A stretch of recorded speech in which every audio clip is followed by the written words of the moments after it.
கர்த்தரின் மச்சகருமாகிய இயேசு கிறிஸ்துவின் இனிய நாமத்தினால் இம்மானுவேல் விசுவாச ஊழியங்கள் வழங்கும் வாரம் ஒரு வசனம் என்ற தலைப்பில் இந்த 335ஆம் நிகழ்ச்சியிலும் உங்களை சந்திப்பது மிகுந்த மகிழ்ச்சி அடைகிறோம். நாம் தினமும் கர்த்தருக்கு பிரியமான செய்கைகளை செய்யும் பொழுது அவர் நம்மை ஆசீர்வதிக்க வல்லவராய் இருக்கிறார். இந்த நிகழ்ச்சி உங்கள் நண்பர்களுக்கும் உறவினர்களுக்கும் அறிமுகப்படுத்துங்கள். கர்த்தர் தாமே உங்களை ஆசீர்வதிப்பாராக. ஆமென். அனைவருக்கும் வணக்கம். இந்த வார வசனம் சங்கீதம் 143:10. உமக்கு பிரியமானதை செய்ய எனக்கு போதி தருளும். Teach me to do your will. Psalm 143:10. Thank you.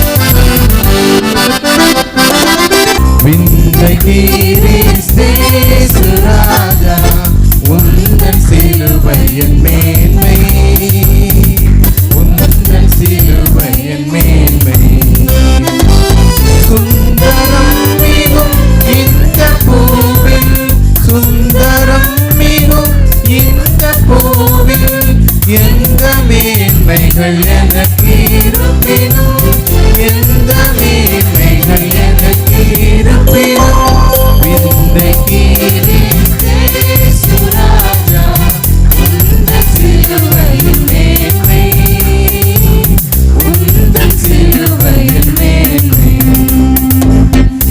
இரண்டு ஆஸ்தி, உயர்ந்த கல்வி, செல்வாக்குகள் எனக்கு இருப்பினும் குருசை நோக்கி பார்க்க எனக்கு உரிய பெருமைகள் யாவும் மட்டுமே.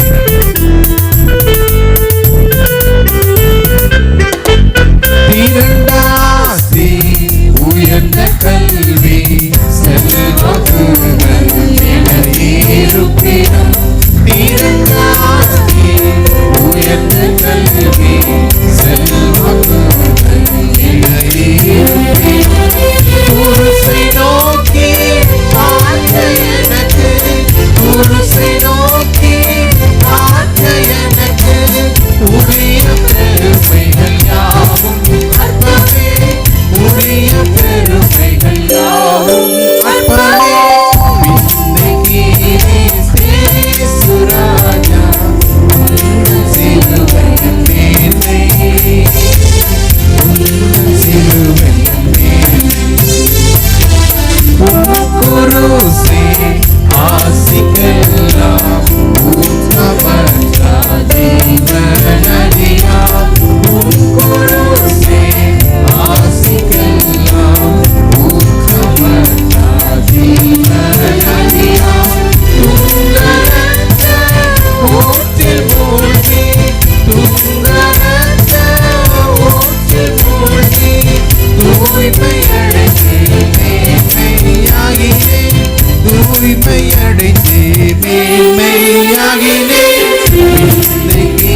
கிறிஸ்துவுக்குள் அருமையானவர்களே, ஆண்டவராகிய இயேசு கிறிஸ்து நாமத்தினாலே உங்களை நான் வாழ்த்துகிறேன்.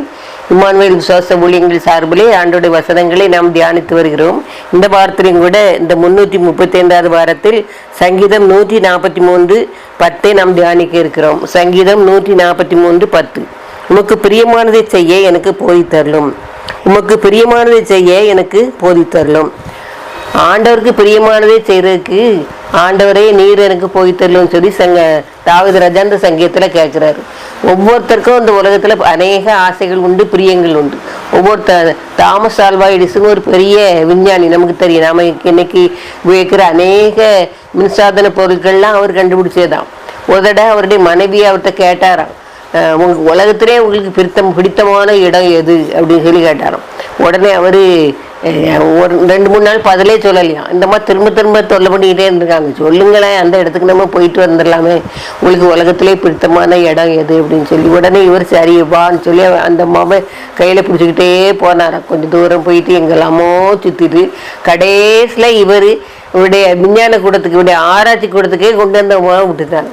உடனே அந்த அம்மா கேட்டாங்களே, என்ன நீங்கள் வேற ஏதாவது சொல்லுவீங்க, இடத்த சொல்லுவீங்கன்னு பார்த்தாருன்னா பழையபடி இங்கே கொண்டு விட்டாமா, எனக்கு இந்த இடம் தான் ரொம்ப பிடிக்கும், இந்த இடத்துல தான் நான் என்னுடைய எல்லா அந்த அநேக கண்டுபிடிப்புகளை கண்டுபிடிச்சதுனால இந்த ஆராய்ச்சி கூட தான் எனக்கு ரொம்ப பிடித்தமான இடம் அப்படின்னு சொல்லி சொன்னாராம். என்னுடைய பேரன், சின்ன பேரன் ஒருத்தன் என்கிட்ட ஒரு கேள்வி கேட்டான். உங்களுக்கு தெரியும், அதில் வசனங்கள் சொல்லுவான்ல, லூக்கா சிஜல். அவன் ஒரு நாள் ஒரு கேள்வியை கேட்டான், பாட்டி உலகத்திலே உங்களுக்கு இஷ்டமான இடம் இது அப்படின்னு சொல்லி கேட்டான். உடனே நான் சொன்னேன், இந்த வீட்டில் ஏன் ரூம் தான் எனக்கு ரொம்ப இஷ்டமான இடம் அப்படின்னு சொல்லி சொன்னேன்.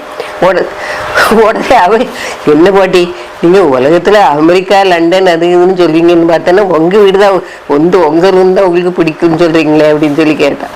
நான் சொன்னேன், அம்மா இந்த ரூமில் நான் எனக்கு இஷ்டம்னா உட்காந்து ஏதாவது படிப்பேன், எழுதுவேன், படுக்கணுன்னா படுத்துக்கிடுவேன், பாட்டு படிக்கணுன்னா பாட்டு படிப்பேன், டிவி பார்க்கணுன்னா பார்த்துக்கிடுவேன். அதே மாதிரி மற்ற இடத்துல போய் என்னால் அப்படி செய்ய முடியுமா? செய்ய முடியாதுல்ல. ஆகையினால எனக்கு இந்த இடம் தான் ரொம்ப பிடிக்கும் அப்படின்னு சொல்லி. ஒன்று ஆமாம் என்ன சரி அப்படிதான். அப்போ ஒரு இடம் தான் அவருக்கு பிடிக்கும் என்ன பாட்டி அப்படின்னு சொல்லி கேட்டான். பாருங்க அருமையானவர்களே, அப்போ நமக்கு பிரியமானது எங்கள் உலகத்தில் எங்கே போனாலும் பாருங்க, நம்ம வீட்டில் படுத்து நம்ம கட்டில் படுத்து எழும்புற மாதிரியான சுகம் கிடைக்கவே கிடைக்காது. பாருங்க, வேதத்தின் மூலமாக ஒவ்வொருத்தரும் என்னென்னலாம் செய்தாங்கன்னு சொல்லி நம்மளால பார்க்க முடியும். லூக்கா 10:41-42 நம்ம பார்த்தோன்னா, மார்த்தாள் மரியாள் 2 பேர் இருந்தாங்க. ஆனால் பாருங்க, மார்த்தாளுக்கு ஆண்டவருக்கான எல்லா உபசரணைகளையும் செய்கிறதுல பிடிச்சது. மரியாளுக்கு என்ன பிடிச்சது? ஆண்டவர் பாதத்தில் அமர்ந்து அவருக்காக என்ன செய்யுது, அவருடைய அந்த எல்லா விதமான நல்ல உபதேசங்களை கேட்கறதுல அவளுக்கு ரொம்ப இஷ்டமானது இருந்தது. அது மாதிரி பாருங்க, இயேசுவுக்கு எது பிடித்தமா இருந்தது? சீகளோட இருந்தாரு, அற்புதங்களை செய்தாரு. ஆனாலும் ராத்திரி நேரங்களில் ஒலிவு மலையில தங்கி ஆண்டவரோடு பிதாவோடு பேசுறது அவருக்கு ரொம்ப பிடிச்சது. அதே மாதிரி பாருங்க, தானியலுக்கு எது பிடிச்சது? அந்தி சந்தி மத்தியான வேலை 3 வேளை எருசலேமுக்கு நேராக கதவை திறந்து வச்சுட்டு என்ன செய்யணும், அதுக்கு பிறகு 3 வேளையும் ஜெபம் பண்றது அவருக்கு ரொம்ப பிடிச்சது. அதே மாதிரி அன்னாளுக்கு எது? என்னோட வேதனைகள் எல்லாம் போய் ஆலயத்துல ஊத்துறதுக்கு அவளுக்கு ரொம்ப பிரியமாக இருந்தது. பாருங்க, அதே மாதிரி தாவீதுக்கு எது பிரியம்? ஆலய பிரகாரத்தில் தங்கி இருப்பதே நான் பெரிய ராஜா, அவனுக்கு பெரிய அரண்மனைலாம் இருந்திருக்கும், எவ்வளவோ சேவகர்கள் இருந்திருப்பாங்க, அவரை சுற்றி பலவிதமான கிண்ணறங்கள், வாத்தியங்கள் எல்லாம் இருந்திருக்கும். ஆனாலும் அவைகளெல்லாம் விட்டுட்டு ஆண்டவருடைய ஆலய பிரகாரங்களில் தங்கியிருப்பதே நாடுவேன்னு சொல்றாரு. பாருங்க, அதே மாதிரி சீஷர்களுக்கு பிரியமான இடம் என்னது? ஆண்டவர் இறந்த பிறகு மேலறை, அங்கிருந்து தான் ஆண்டவருடைய வரவுக்காக பரிசாவிக்காக காத்திருந்தாங்க. உங்களுடைய பிரியம் இதில் இருக்குது. உங்களுக்கு பிரியமானது எது? அருமையானவர்களே, இந்த கேட்டுக்கொண்டிருக்க நீங்கள் யோசிங்க. இந்த உலகத்தில் நம்ம வாழ்கிறோம், நம்மை கவரக்கூடிய அநேக காரியங்கள் இருக்குது. அப்படி இருக்கும் பொழுது உங்களை கவரக்கூடிய எது, பிரியமானது எதுன்னு சொல்லி நீங்கள் தெளிவும் திட்டமாக இருக்கணும். இந்த உலகத்தில் எல்லா காரியங்களும் நம்ம அனுபவிக்க தான் செய்யணும். ஆனாலும் எல்லாவற்றுக்கும் மேலாக ஆண்டவருடைய பாதை நமக்கு மிக பிரியமானதாக இருக்கணும். ஆண்டவரோட பேசுறது, ஜெபம் பண்றது, ஆண்டவருடைய வசனங்களை வாசிக்கிறது, ஆண்டவருடைய காரியங்களை கேட்கறது, ஆண்டவரை பற்றிய நல்ல காரியங்களை மற்றவங்களுக்கு சொல்றது, ஆண்டவர் நமக்கு செய்கிற சாட்சிகள், நல்ல உதவிகளை மற்றவங்களுக்கு சொல்றது, இது நமக்கு அதிக பிரயோஜனமாக இருக்கணும். ஒரு கிறிஸ்தவங்களுடைய வாழ்க்கையில இதுதான் முக்கிய பங்கு வகிக்கணும். இன்றைக்கே நீங்க தீர்மானம் செய்யுங்க, உங்களுக்கு பிரியமானது எது? பாருங்க, உலக பிரகாரமான காரியங்களா, ஆண்டவருக்கு எடுத்த காரியங்களா? இதை நீங்கள் தெளிவாக தெரிந்து கொண்டு இந்த உலகத்துல வாழ நீங்கள் முயற்சி பண்ணணும். அப்படிப்பட்ட கிருபையில் ஆண்டவர்கிட்ட நீங்கள் கேட்டு பெற்றுக்கொள்ளுங்கள். ஆண்டவர் உங்களுக்கு உதவி செய்வாராக. ஆமென். சத்திய